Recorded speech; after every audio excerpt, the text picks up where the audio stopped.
like, subscribe and get notified. After Herald TV had reported the news that a soft drink company was parking their trucks on the sharp turn at Dando, Sangem, they had stopped it for a few days. However, they have now resumed parking at the same spot. First their security guard comes and surveys the place, and then the trucks park at the spot where several accidents have occurred. Locals have demanded strict action against the company to prevent any further mishaps.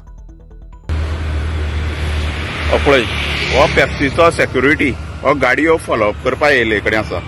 हेजे पयलीं हेराल्डाचेर news जाले कडेन आसा हांगा गाडी दवरपाना म्हणून, आनी ह्यो गाडी येता आनी हांगा दवरता हे पळय, आनी हो सेक्युरिटी फॉलोअप करून व्हरता.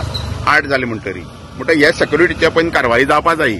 पळय ही गाडी ते गेली, ही पळय हो सेक्युरिटी आनी ह्यो गाडयो ह्यो मदीं हांगा टनाचेर दवरता. ह्यो टनाचेर ह्यो गाडी दवरता आनी लोकांक हांगा त्रास जाता येता वयतना.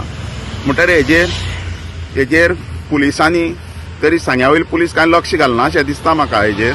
पूण हेजेर ट्रान्सपोर्ट मिनिस्टरान हेजेर लक्ष घालपा जाय. आनी हे एक्सिडेंट हे वाटेर हे टनाचेर जाता पळय हे गाडयां खातीर जाता. म्हणटरी हेंचेर जाता तितलें लक्ष घालपा जाय सरकारान. ह्यो टनाचेर गाडी धरून ह्या लोकांक जीव घेवपा न्हू. हे सावड्डे वयता आसतना डिस्टर्ब जाता ह्यो गाडी ह्यो पळय, आनी येता आसतना ह्यो टनाचेर दवरता आनी तो सेक्युरिटी आपल्या जाय तेन्ना येता आनी जाय तेन्ना गाडी व्हरता. हे सेक्युरिटी आसा पळय हो हांगा तेका सेक्युरिटी हो चेंज करपा जाय. सेक्युरिटी ही आमची मागणी आसा. ह्यो पळय गाडी ह्यो पळय टनाचेर कशी दवरता त्यो पळय नो एंट्री रॉंग सायडीच्यान गाडी दवरता पळय रॉंग सायडीच्यान पळय पळयल्यो. हेजेर एक्शन जावपा जाय.